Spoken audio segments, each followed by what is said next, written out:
So one of the more popular tech conspiracies out there is this idea of planned obsolescence with cell phones. Hey, cell phone people, they make these phones that are designed to break in 2 years and you have to buy another one. I'm actually on the phone company side this time though. I don't think it's planned anything. I think these companies are just struggling to keep up with all the insane demands that we put on this device that's typically half the size of a slice of bread. Yeah, I'm just imagining some poor engineer at Motorola over the past 15 odd years. Hey, great news, I finally figured out a way to use your cell phone to play music.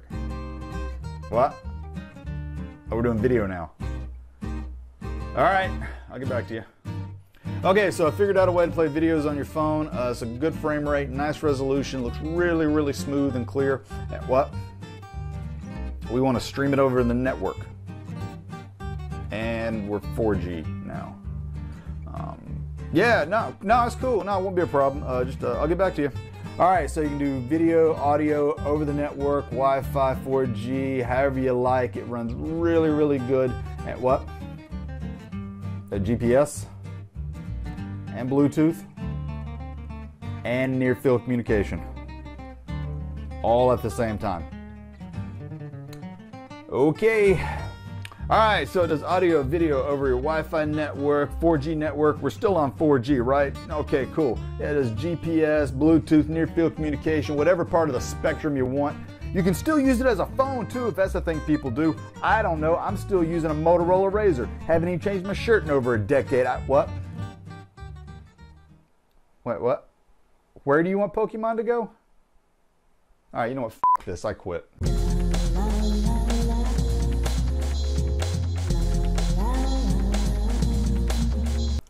All right, so today we're going to talk a little bit about electrochemical cells. Most textbooks have this big table of reduction potentials in them, and theoretically you can take any two half reactions from those tables and come up with a possible electrochemical cell from them, and calculate their possible cell potential. So we're going to do that a little bit today, and I'm going to use my table from my book, cheap plug, turns out that I actually have a nice even number. I got 40. I didn't even realize that. I just filled up a page, but I numbered them 1 through 40, and I thought I would just go to random.org and randomly pick a couple of them, and we'll sketch out what a cell, just a little 2-beaker, salt bridge setup might look like, and we'll calculate what its cell potential might be, and also we'll talk a little bit about the cell notation people use when they don't want to sketch out a whole cell. So where I'm at, okay, and I'll do my best to not edit this to death and keep it live, just to show that I'm not doing anything funny. Although right now I'm stumbling through this for some reason and I can't say, but whatever. All right, anyway. Let's see, give me a random 25. So number 25, if I can get my pen set up, is nickel. So that's going to be 1/2 of our cell. And number 20 is going to be our other half, copper. So that's a pretty good one to start with. Thank you, Random. Because I used random.org for my electron configuration video, whenever that was. Oh, thank you. And that was various degrees of success, or varying degrees of success. Degrees of success. Ugh. Let's see. So copper 2. Oh, this is copper 2 to copper 1 as well, so that'll be a good one. And nickel 2 to nickel metal. So remember, when you're trying to figure out which one is going to be on the anode side and which one is going to be on the cathode side, higher number wins for the cathode. The reduction happens at the cathode. So the one with the highest potential for reduction, that's the one that's probably going to occur. at the cathode. So again, just higher number is going to be the cathode. The other one will be the anode. So if we flip over to our little blank diagram of your typical electrochemical cell setup. Over on the anode side, anodes are usually written on the left, cathodes are written on the right. And again, let me see, there's your anode, there's your cathode. Again, higher number wins. So over on the anode side, we can use nickel as our anode. Just stick a piece of nickel metal in there. And for the electrolyte, any nickel 2 solution will do. It doesn't matter what the anion is, as long as it's a spectator ion, which usually, sulfates, those are good spectator ions. I think chlorides are sometimes used as well. Over on the cathode side, though, you've got copper 2 being converted to copper 1. Now, you'll notice that copper metal isn't part of this half reaction. Right? There are other half reactions that have copper metal in them, like number 17 here. And so we don't want to stick copper metal in this solution and have copper 2 present, because that could lead to some weird side reactions occurring. I mean, for this example, you'll notice that that reduction actually has a more likely chance of occurring than the one we're hoping to use, because it has the higher potential. So to avoid any weird stuff from happening, if the solid metal isn't part of that half reaction, you don't want to use that metal as your cathode or anode, your electrode. So this is when you want to use an inactive electrode. And the two most common inactive electrodes we teach are platinum or graphite.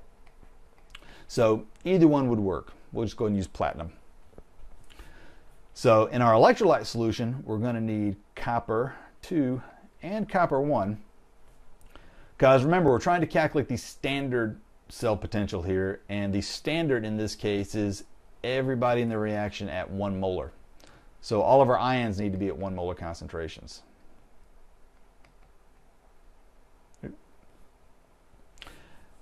And the salt bridge can be anything as long as they're spectator ions. Potassium chloride is a common salt bridge that's used. Sodium sulfate, that's another one you see in books sometimes. So flipping back to our potential, our table of reduction potentials. There are a few different ways you can calculate cell potential. The way I teach it, and the way a lot of people teach it, is you just take the reduction potential of the one that's at the cathode and subtract the reduction potential for the one that's at the anode. So again, it's cathode minus anode. So in this case, it would be 0.15 minus negative 0.25. And this is one I can actually do in my head. I'm embarrassed the number of times I need to use a calculator these days. This one was a 0.4. Yeah, 0.4. So if we can actually set this thing up, then the voltage we measure should be around 0.4 if all of our electrolytes are at 1 molar concentration. And if you don't want to sketch out the whole electrochemical cell, all the beakers and whatnot, the way that we commonly just write it out in a single line, our common cell notation, is, write it left anode cathode, left to right, just like we usually show it in our diagram. But we write whatever the anode is, which in this case is nickel. Draw one line, then write whatever the electrolyte is on the anode side. And we usually write the concentration, especially if we're going to use standard concentrations. We'll go ahead and include the 1 molar here just to show that we're at standard. Next, you write everything that's in the cathode's electrolyte, followed by 2 lines. So that would be copper 2, 1 molar. I can squeeze it all in here, just to give myself more space. Copper 1, 1 molar. That ain't pretty, but it's okay. Followed by whatever you use for the cathode, which in this case we used platinum. Also, too, if you wanted to write the overall reaction, then over on the cathode we have copper being reduced to copper 1. Over the anode we have nickel being oxidized, so we'd flip that around to show an oxidation. And prior to this, you were probably taught about balancing redox reactions. At this point, we have to electron balance to get them both showing the same number. So we'll go ahead and multiply the top one by 2. So that gives us an overall reaction of 2 copper 2s reacting with nickel to give you nickel 2 plus 2 copper 1s. And again, that cell potential is going to be about 0.4 volts. So let's try one more. And let me just erase all the stuff I just wrote. Control Z. I can't delete all. Oops. I can't just select all and whatnot because it'll delete the table. Although I forgot I had this much written, so I might as well have done that. All right, so that's clean. Let me clean up my...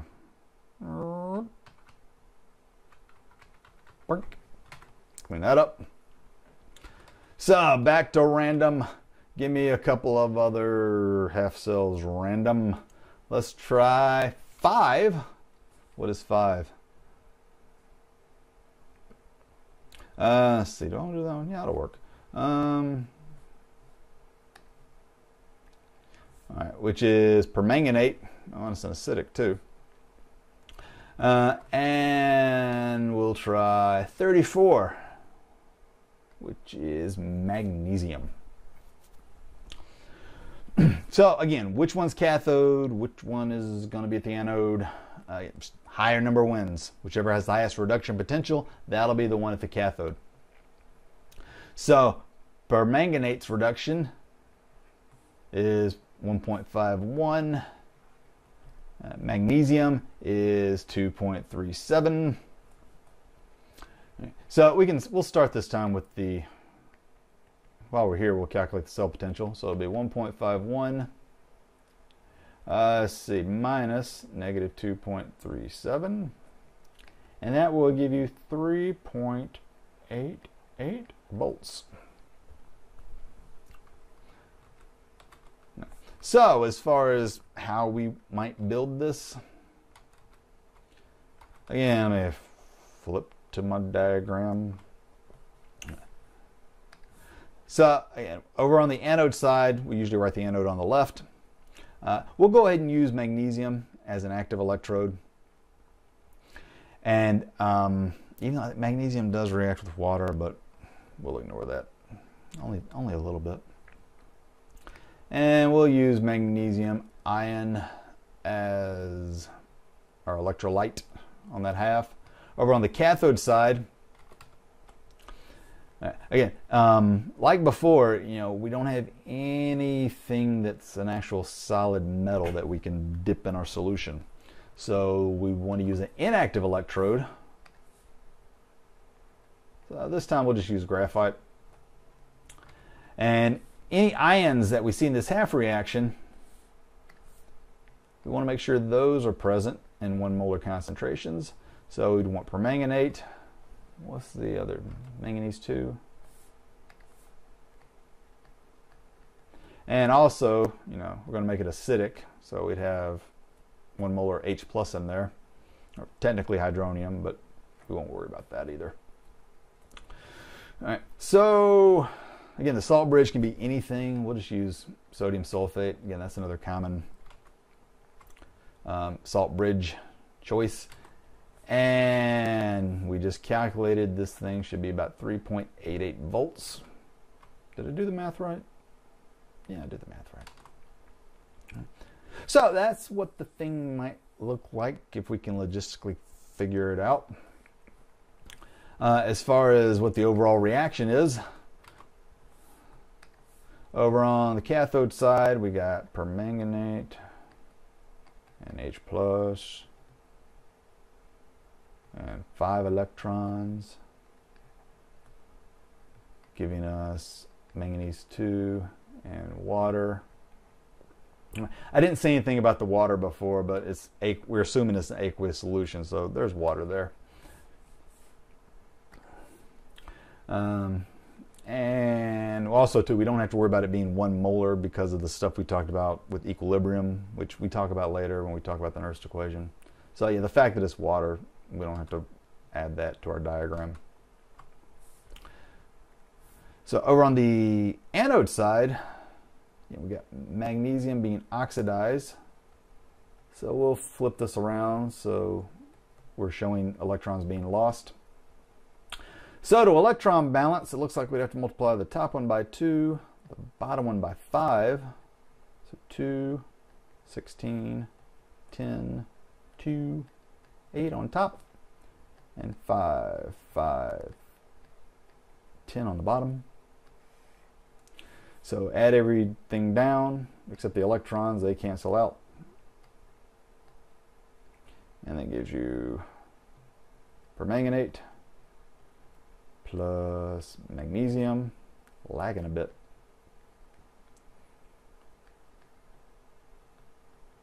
Oops, it's arrow. Getting a little bit of a lag, so I can only do a couple of these. Try to capture more than a couple, the screen might melt. Plus, I don't have room for all this crap. Manganese plus 8 waters. Did I get it all? Yep. And if you wanted to write a cell notation, let me just add a page. Oh no, I might be able to squeeze it down here. Now I'll add a page. Yeah, over on the anode side, that's the simpler one. We just start with our anode, draw a single line, then the electrolyte, 2 lines, followed by the cathode's electrolyte, which in this case is all of this stuff. And I'll skip the 1 molar. Actually, I'll just go ahead and skip the aqueous too because I'm going to run out of room. Those are the manganese 2. And at the end, we're going to put what the cathode is, what our electrode is. So again, the electrodes are on the outside, anodes, or the electrolytes in the middle. Separate the cathode from the cathode's electrolyte, or the electrode from the electrode's electrolyte with a single line. Separate the 2 halves with double lines. So that'll be it for now. I will see you folks some other time. Hey, cell phone people, they make these phones, they're designed to break in 2 years and you have to buy another one. I don't know why I always default to the redneck voice when I want to say stuff like that. Well, I kind of know why. But it's really not fair. I mean, they're not the only group of people that believe that kind of stuff. Oh, bloody hell, these people who make the mobile phones, they make them where they're designed to break in 2 years, so we have to go out and buy another one. Nothing but a load of shite. Hey, dude, let me tell you, I heard from a friend who works at one of these places that they actually make them where they break in 2 years, and you got to buy another one. You're going to buy another one. I mean, you're not going to not buy another one. Crockies, blokes that make your phones, they just make them where they're designed to break in 2 years. They're more fragile than a dingo's bottom. Then you got to schlep them down the depot and buy yourself another one.